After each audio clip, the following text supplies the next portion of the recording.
Student, good morning. हम लोग पढ़ रहे हैं क्लास 9 के बायोलॉजी का लेसन 3 जिसका नाम है जीवों में विविधता। हमने इस चैप्टर को शुरू करते समय थोड़ा सा परिचय आप लोगों को दिया था कि जीवों में विविधता का मतलब होता है उसमें अंतर स्पष्ट करना।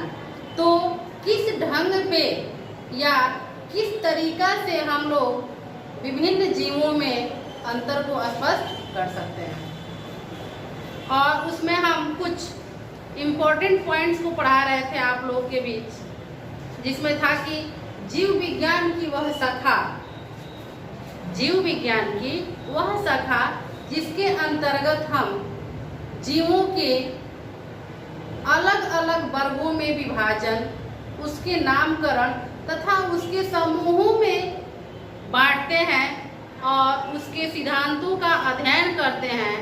तो उस विज्ञान को हम लोग क्या कहते हैं? टेक्सोनॉमी या वर्गीकी कहते हैं।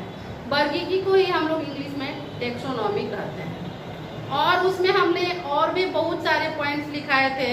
उसमें एक ये भी पॉइंट था कि इस धरती पे बहुत सारे जीव जंतु पाए जाते हैं, सूक्ष्म जीव से लेके विशालकाय वेल, रेडवुड पेड़ जैसे बहुत से जीव जंतु हैं, जिसके बारे में विविधता के बारे में अंतर स्पष्ट करने के लिए हमको उसको क्या करना पड़ता है? एक समूहों में बांटना पड़ता है।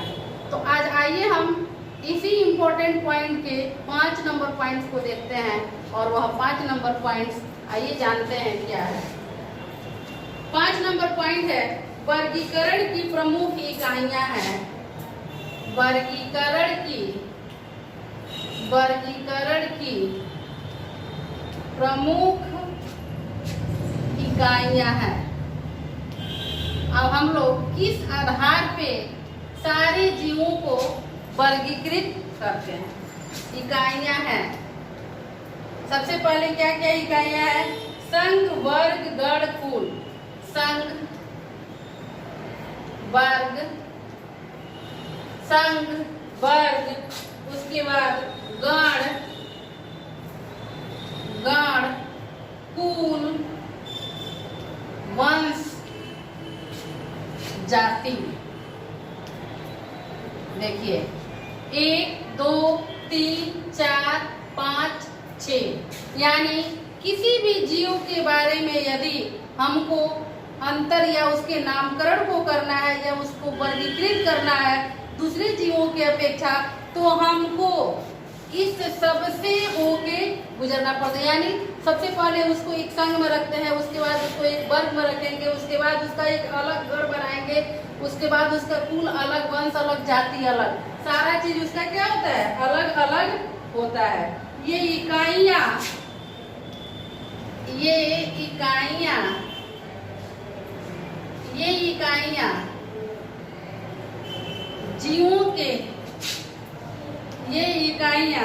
जीवों की विविधता को स्पष्ट करने में सहायक होते हैं। ये इकाइयां जीवों की विविधता को स्पष्ट करने में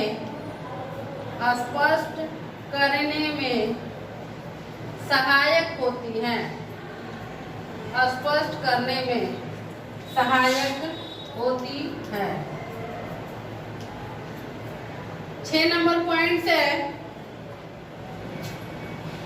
वर्गीकरण की आधारभूत इकाई। वर्गीकरण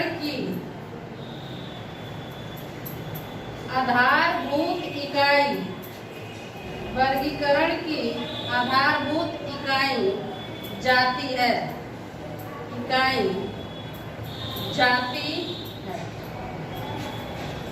नेक्स्ट पॉइंट है 7 नंबर।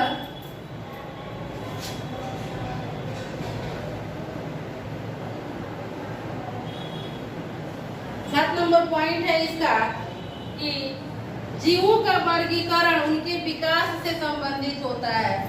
जीवों का वर्गीकरण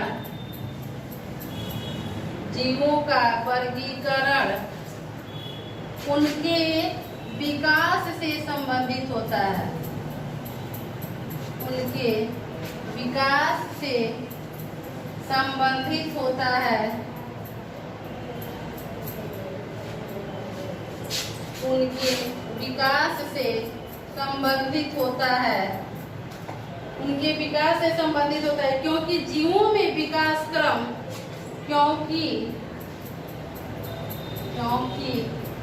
जीवों में विकास क्रम क्योंकि जीवों में विकास क्रम अनवरत चलता रहता है। अनवरत माने हमेशा, अनवरत चलता रहा है, अनवरत चलता रहा है। आइए हम ऊपर मिटाते हैं। अनवरत चलता रहा है, परिणाम स्वरूप अनवरत चलता रहा है, परिणाम स्वरूप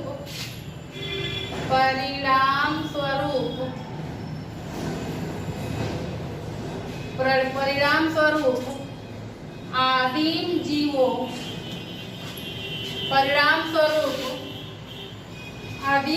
से ही आज की नई प्रणाली आदिम जीवों से ही आज की नई प्रजातियों की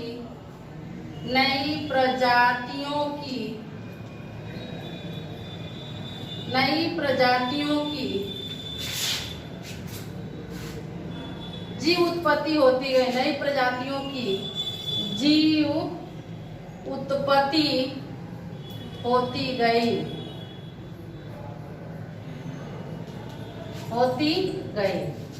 आइए एक और पॉइंट को देखते हैं। Point number 8। कैरोलस लीनियस एक वैज्ञानिक का नाम है। कैरोलस लीनियस, इसको हम अंडरलाइन कर देते हैं। कैरोलस लीनियस, इन्वर्टेड कॉमा में कर देते हैं। कैरोलस लीनियस ने 18वीं शताब्दी में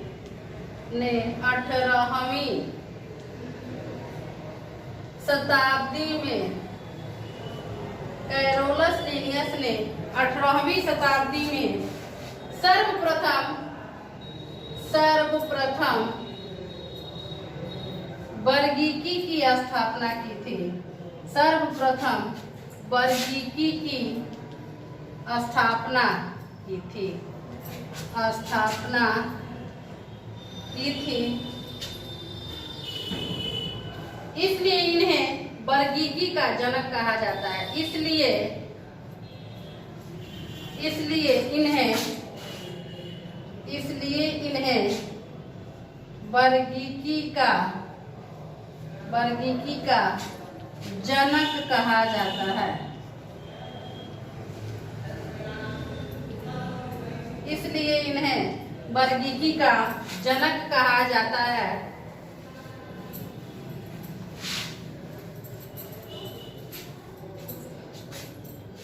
इन्होंने जीवों के नामकरण की पद्धति इन्होंने जीवों के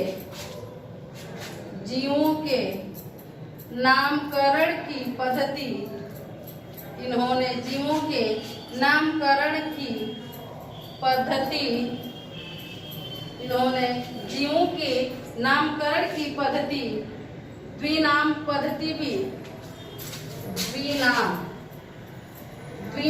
पद्धति बुक का नाम है द्विनाम पद्धति। इन्होंने जीवों के नामकरण की पद्धति द्विनाम पद्धति भी प्रतिपादित की।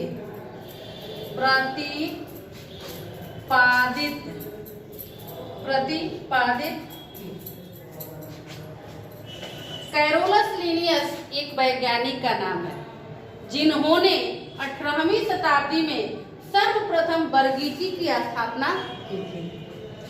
इसलिए इन्हें वर्गीकी का क्या कहा जाता है? जनक कहा जाता है। जनक इसलिए कहा जाता है क्योंकि इन्हीं के द्वारा वर्गीकी की क्या हुई थी? स्थापना हुई थी।